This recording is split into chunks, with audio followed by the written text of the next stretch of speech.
Welcome. আপনারা ইতিমধ্যেই জানেন যে সম্প্রতি ১৩,৪২১টি শূন্য পদে নিয়োগ প্রক্রিয়া শুরু করেছে প্রাথমিক শিক্ষা পর্ষদ, West Bengal board of primary education প্রাথমিক শিক্ষক পদে নিয়োগের জন্য। কিন্তু এর মধ্যে একটা ভালো খবর যেটা উঠে আসছে সেটা হচ্ছে এর মধ্যে আরও ২,৩৩৮টি স্কুলে পঞ্চম শ্রেণীকে প্রাথমিকে অন্তর্ভুক্ত করার ভাবনা চিন্তা শুরু করেছে পর্ষদ। এবং এক্ষেত্রে আপনারা জানেন যে শিক্ষার অধিকার আইন অনুযায়ী পঞ্চম শ্রেণীটি কিন্তু প্রাথমিক স্তরেই থাকার কথা, কিন্তু এ রাজ্যে শিক্ষা ব্যবস্থায় পঞ্চম শ্রেণী ছিল মাধ্যমিক স্কুলে।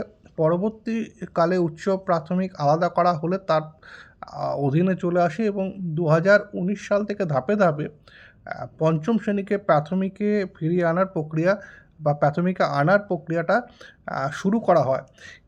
এবারও কিন্তু সেই প্রক্রিয়ার অংশ হিসাবে বেশ কিছু সংখ্যক স্কুলে প্রাথমিকে পঞ্চম শ্রেণীকে আনার কথা ভাবা হচ্ছে এবং এই পঞ্চম শ্রেণীকে যদি প্রাথমিকে আনার হয় তাহলে কিন্তু শূন্য পদের সংখ্যা, শিক্ষক নিয়োগের যে শূন্য পদের সংখ্যা সেটা বেশ কিছুটা বৃদ্ধি পাওয়ার সম্ভাবনা বা বৃদ্ধি পেতে পারে বলে খবরটিতে উঠে এসেছে। এবং এই স্কুলগুলিতে প্রাথমিকের অধীনে এলে প্রায় ১,০০০ থেকে ১,২০০-র মতো শূন্যপদ বৃদ্ধির সম্ভাবনা রয়েছে। এখন দেখা যাক এই সংক্রান্ত কী আপডেট উঠে আসে।